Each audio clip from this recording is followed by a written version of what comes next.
Welcome to the Trust Factor Radio, bringing you interviews and insights to unlock the power of the subconscious mind to create authority, credibility, and trust. With your host, the Authority Architect and best-selling author, Neil Howe. Hello and welcome to the show. This is your host, Neil Howe, and today my special guest is Attorney Joshua Tejes.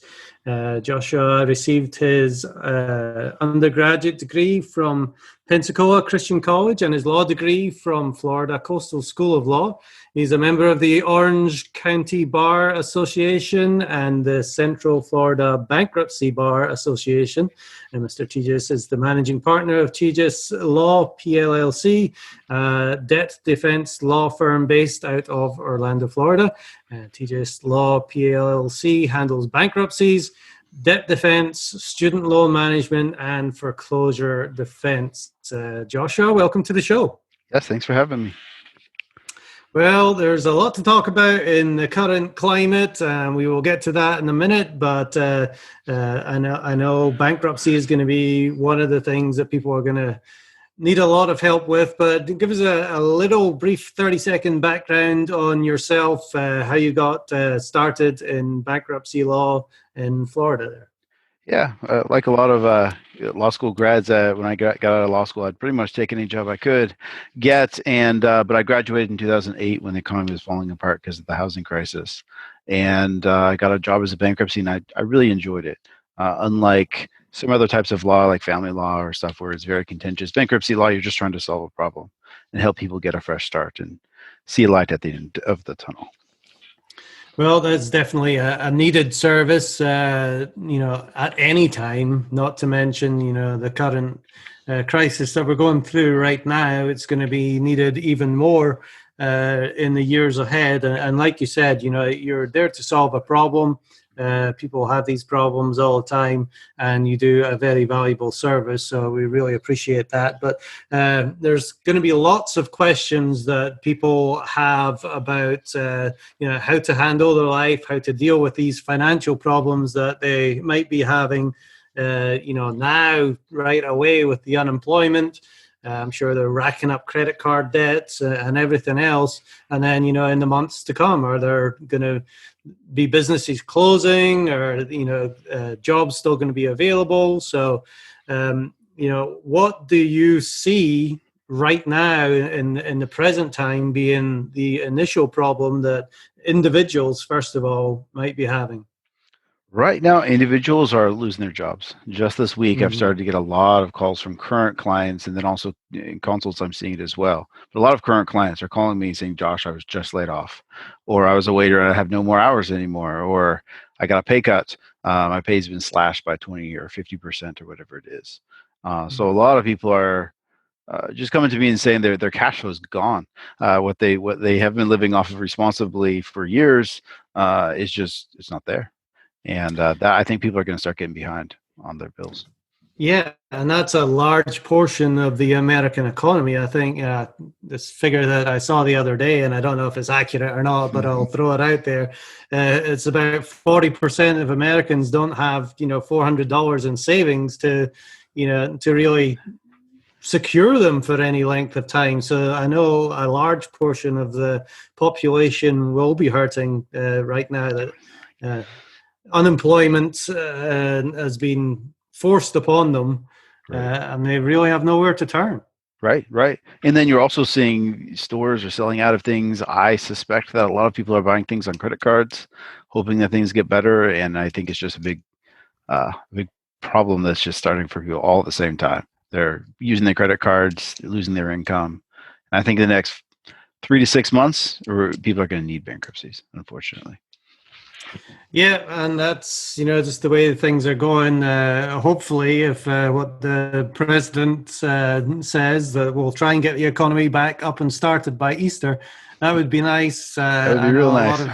I know a lot of the medical profession are saying that, that's not really realistic, but, I certainly hope so, because the world has come to its knees over this virus, and there's a lot of people that are going to be hurting because of it. So, as far as the unemployment issue for individuals, what can they do? What's the best things to focus on to try and help them through this?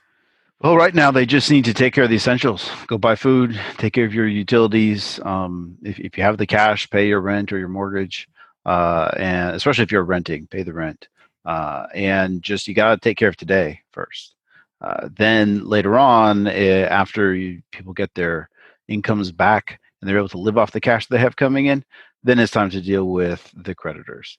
And some clients make a lot of money and they'll be able to just get current over a couple of months. But if that's not the case, that's when bankruptcy is needed, really. Mm. So, rent payments are, I know there's laws being put in place. I'm not sure what it is in Florida, if it's nationally or not, where there are no evictions during this time. Is that the case in Florida? I haven't heard of that. I've heard of that up north, but I haven't heard of that in Florida. But right now, the Florida courts, they're pretty much shut down. There's emergency hearings going on or domestic violence hearings going on, but it's really hard. Well, lawsuits are being filed because that's done electronically. Hearings aren't really happening. So I don't know if the courts are stopping evictions here. I don't think they are. But it might take longer than normal for an eviction to happen. But I would tell people if they can pay the rent, because they don't want to get evicted right after all this, right after the economy starts back up again. Right. I mean, they've really got to prioritize, like you said, right now and take care of today. But Right. don't forget down the line, all these things are going to have to be paid back at some point. What do you think about this stimulus? Is it going to help? In the short term, is it going to be enough to get people by? I think it'll be enough to put food on people's tables. It'll definitely help them. It's better than not having it. I don't know if it's going to fix the bigger problem. The bigger problem is, are they going to have normal cash flow and normal income from a job? So hopefully we can get the economy started up by Easter, but I think it might be a little bit longer than that. Right. And what about the business side of things? Obviously, a lot of businesses are having to shut down now. What do you see likely to happen to them? Do you think they're going to have enough cash on hand to continue to pay their bills and be able to start up once they've been released again? Yeah, I don't know. I think there's a lot of small businesses out there that have been shut down that are not going to have the cash. I know Congress has been talking about SBA loans and other loans to get businesses the cash they need to stay afloat. That'll help some guys, but other ones, if they won't have access to cash, or their landlords, if the landlords aren't willing to work with them on being behind on rent for the business and such, then I think some businesses might close. And that's going to be a shame because people are going to need them for employment. But I'm sure with things like this, there's always opportunity to do something else. There's always new jobs that come up. I know, people like Amazon and Walmart are hiring thousands of new people to try and deal with the influx that they've had. But, that's just a small portion of the people that actually need a job are able to get one there.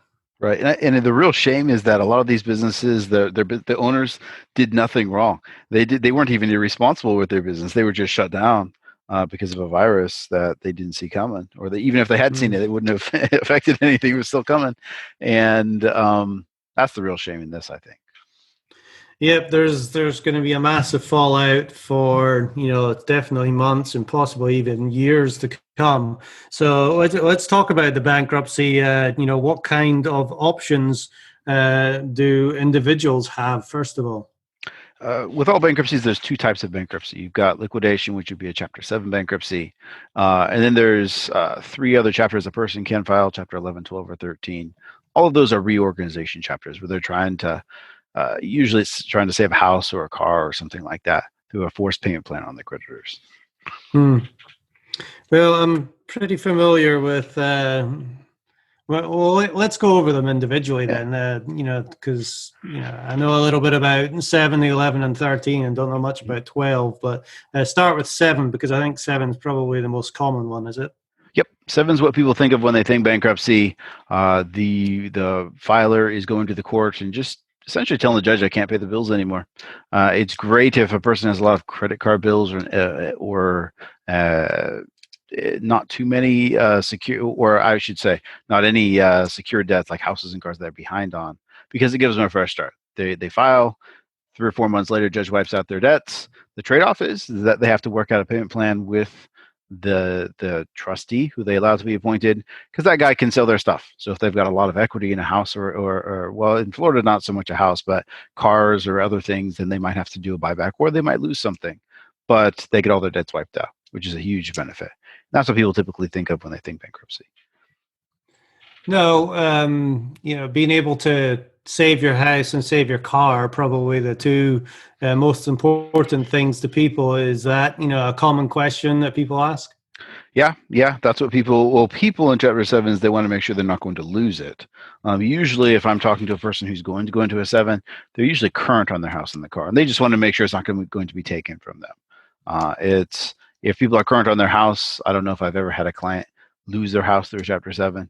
If they're current on the car, it just depends if there's too much equity. If they've got a Lamborghini that they're current on and with $80,000 in equity, that's going to be a problem in a Chapter 7. But a lot of people are upside down on their cars, and there's no, and then as long as they make their car payments, they're going to keep their car.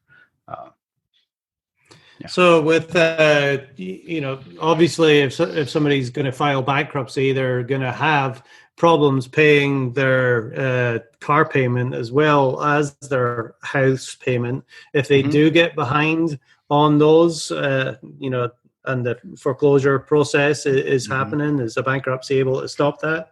Yeah, a Chapter 7 would only pause it. That's where you get into a reorganization chapter, and I'll go over the different types, those 3 different chapters. Chapter 11, it's possible for a person to do a Chapter 11. It's very rare here in Orlando, at least, the way our judges interpret certain bankruptcy rules. But because a lot of times they would have to pay back all their debts, so that's not very few people choose a Chapter 11. Chapter 12 is for farmers and fishermen, so you don't almost never hear about that, because most people aren't farmers or fishermen, so they don't qualify. And then you've got Chapter 13, which most people qualify, and it's usually the best chapter for them. It's a forced payment plan on the creditors. The debtor is going to the judge and saying, "Judge, I can't pay my bills, but I don't want to lose my house, my car, whatever it is." And they're saying they'll pay what they can afford to pay, but that's the best they can do. So we work out a budget with them where they're paying what they can afford to pay for their creditors, and then a trustee pays the house payment, the car payment, and gets caught up on house payment if they're behind on the house. So what are the main reasons that people come to you and have a need to file bankruptcy? Is it mortgage loans? Is it medical bills? What seems to be the thing that really puts people in debt the most? I don't think I've ever seen a bankruptcy just for medical bills. I hear about it a lot on the news, but I don't think anyone's ever filed just for medical bills. Usually, I probably if I go by numbers and how many people I talk to, it's usually behind on creditors, and the creditors are either calling and about to sue, or they actually did sue my client. The next step would be they're getting foreclosed on, so they're behind on their house. They don't want to lose their house. Maybe they lost their job, or they got sick, or something happened that they got behind. They just can't get caught up, and those are probably the main reasons people call me for bankruptcy. And if people have got behind on their credit cards, but they might have a 401k or some other kind of savings, what's advisable for them to do then? Well, I don't like people to completely withdraw all of the money out of their retirement accounts, because aging is certain and they're going to need it someday. So I had a case once where my clients, they lost all their income, and so they were just pulling, but they were old enough where they could pull money out of their 401k without a penalty. So they were doing that and just keeping the same standard of living, and most of that money was going to pay a house payment that they couldn't afford, really. They end up completely depleting their 401k and still losing the house. So I would prefer if there's an asset that's draining all their cash, that it's better sometimes that they lose the asset. If they have a house that's paying that with a mortgage payment of $3,000 a month, and you only have $2,000 coming in, sometimes you got to let the house go or sell the house if there's equity in Yeah, time to downsize if it. you Right. need to, as long as you can hold on to something, give you that little bit of security. Right. Right. Exactly. Uh, let's talk about the business side of things. If a Mhm. business gets into trouble, which I know a lot of businesses are going to be struggling now, Mhm. what options do they have available? Well, Congress just passed a new subchapter 5 of Chapter 11, which is designed so that a business owner can keep their business through a Chapter 11 bankruptcy, which wasn't always available in a Chapter 11 or a typical normal Chapter 11 bankruptcy. That law only came into effect 2 months ago, so it really hasn't been tested much. But I think there's going to be a lot of those bankruptcies in the future where people are just trying to save their business. So they've been shut down for maybe 2-3 months, possibly. Right. They've let a lot of cash go, either trying to pay employees or pay for produce if you're in a restaurant, or merchandise if you're in the retail industry, and Right. then we start back up again, and they need an influx of cash to get going again. Right. What do you think these loans are really going to help? Is it going to come in time? How long is it going to take them to get their hands on this money? I think that's the big question. Is it going to come in time? It'll certainly help if they can get them, especially if there's very low interest or no interest on the loans. But if it takes 2-3 months to get the money and they're evicted by their landlord, that's not going to help much. Well, it might help, but they'd be restarting a new place, stuff like that. Business owners, I guess it depends on the health of their business. If they have enough either a cushion or cash flow coming in, where they're able to get their business started back up and running quickly and efficiently again, they might be able to negotiate with suppliers and landlords. I think a lot of landlords, I mean, they're all kind of in the same boat too. Suddenly they've got all these businesses that they're leasing to, and they may or may not get rent. But if they evict everyone, well then, they're going to have issues with their mortgages too. So I think that some landlords will work with people, and obviously some won't, and that's what'll drive. I think that'll probably be the biggest uh, uh, force driving people into it. Yeah, well, I think you said it there. It's depending on the health of the company. If you've got a Right. landlord company that's relatively healthy, and they're going to be able to work with people and Hmm. keep people in there and get the payments coming in. If you've got somebody that needs the cash now, Hmm. they're going to be more aggressive to Right. make sure they get those payments coming in. Right. Right. And I'm a little bit worried for commercial landlords as well, because a lot of those guys have mortgages on the buildings that they're subleasing out or leasing out. What's going to happen to them when suddenly they're not getting lender, they're renting to 10 different businesses and 6 of them don't pay the rent. um, Hmm. they've got lenders too, that they're having to deal with, and it could be more of a domino effect where one lender says, no, I'm foreclosing on the entire building, and that puts the landlord into a Chapter 11, which then you could have this domino effect of bankruptcies. Yeah, like we've said, it's the immediate issue right now, but it's going to be that domino effect that could last for Right. years. Years. The way this plays out. So, which industries do you think are really going to be hit the hardest with this? I'm concerned for the dealerships, car dealerships. I think they've all. I've been seeing a lot of suppliers to dealerships, even in the past year or so, that are going bankrupt because dealerships suddenly don't have the money to pay to detail cars or to do other things in caring for the cars. I have clients that work for dealerships that are just that were furloughed months ago, even before the virus came into effect, because, well, I guess it was the virus, but they were either the parts came from China, and the U.S. Hmm. is embargoing those things, and I'm a bit worried. There's competition from newer ideas like Carvana and stuff like that. I'm really worried for car dealerships. I think some of those guys are going to close. Yep. Well, there's certainly big trade. People are going to buy cars, hopefully, but Hmm. with not many people getting out and about anymore, that business has come to a screeching halt, like many of them have. Right, but then you've got technology that's coming in. That's where Carvana comes in. Where, well, shoot, you can just buy a car online and you can go pick it up, or they'll ship it to you. Yeah, So show click, up click, at your click, door. car shows up. Yeah, exactly. Yeah, it's. I mean, I think everybody is, really moving to the technology side of things now. We're Right. doing interviews via Zoom. Hmm. I've used the platform for a while myself, but we're looking at schools and churches and everybody else really moving towards technology to help out in this space. Which takes away a little bit of that personal connection. And it also takes people out of the Hmm. picture as well, which doesn't help with the employment issue. Right. Yeah, that's exactly right. So, as far as some misinformation that people might have about bankruptcy, what is it that you hear the most? Most people think that bankruptcy is just a financial death sentence and that they'll never recover. It'll be on there. It'll be on their record forever, and no one will ever give them a loan for at least 10 years. A lot of that comes from the fact that bankruptcy will be on someone's credit report for 10 years. They don't understand that when they're trying to borrow money, the lender cares. They don't care whether you could pay them back 10 years ago. They care, can you pay me back now?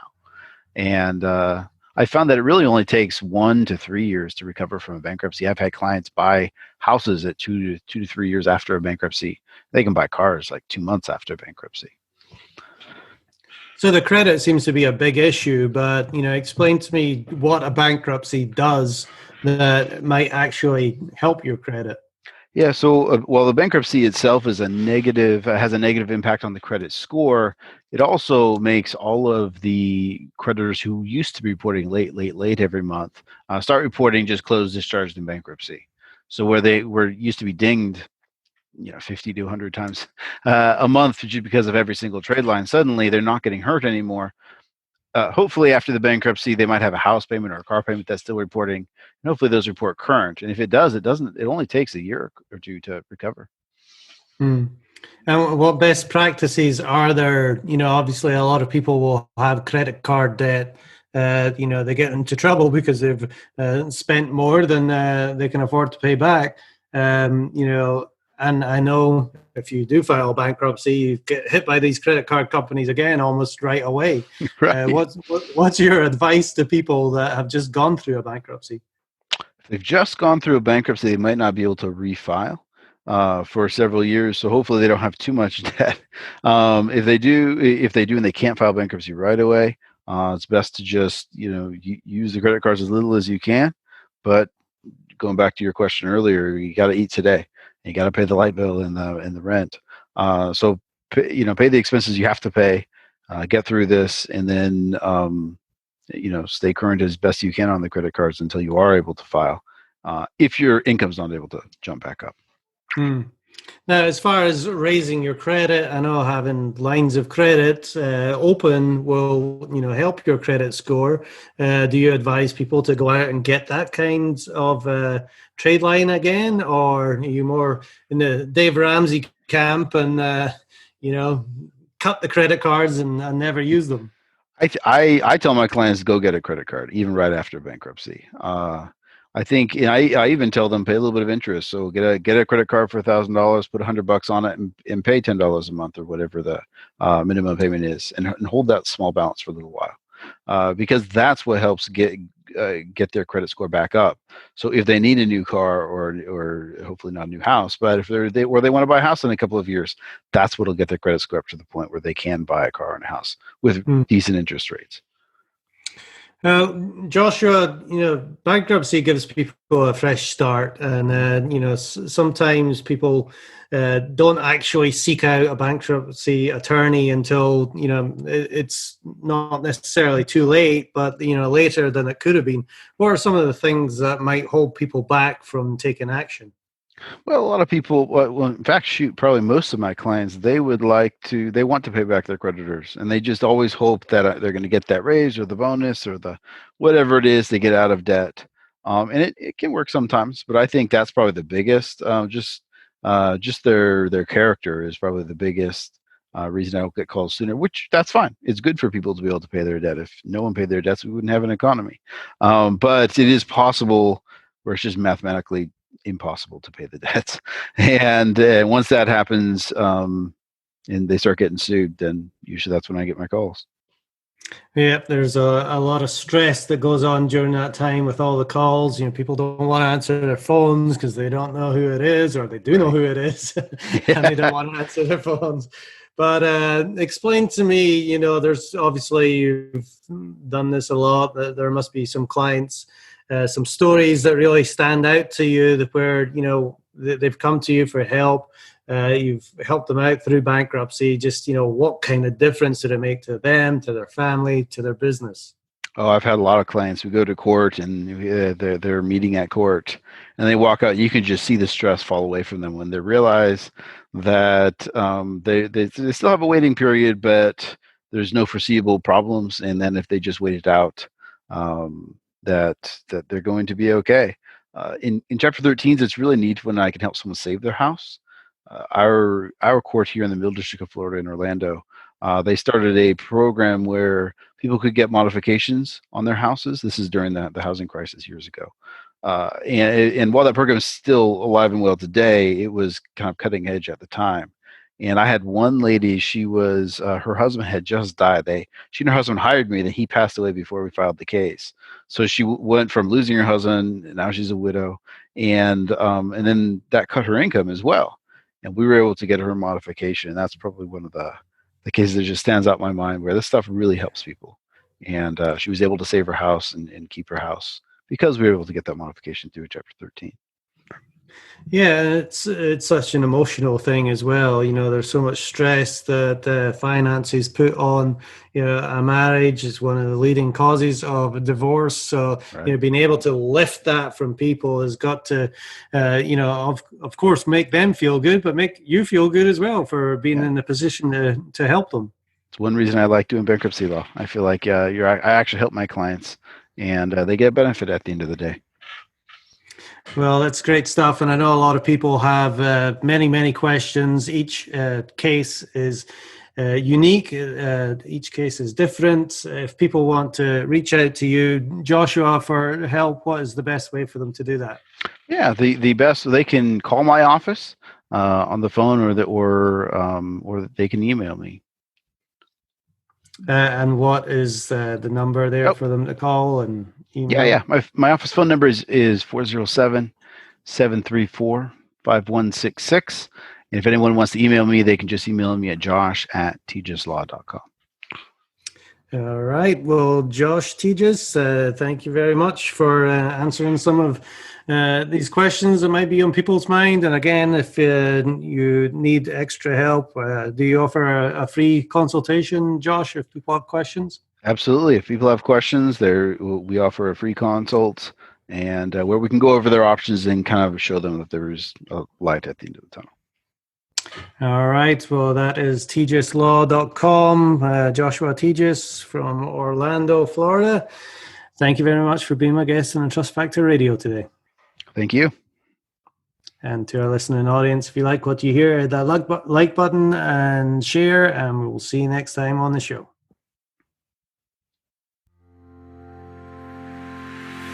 You've been listening to the Trust Factor Radio with Neil Howe. To learn about the resources mentioned in the show and to listen to past episodes, go to thetrustfactorradio.com. To get a copy of the book, The Trust Factor, go to thetrustfactorbook.com. If you are ready to act now and build your authority, credibility, and trust, schedule a consultation with Neil at theauthorityarchitect.com.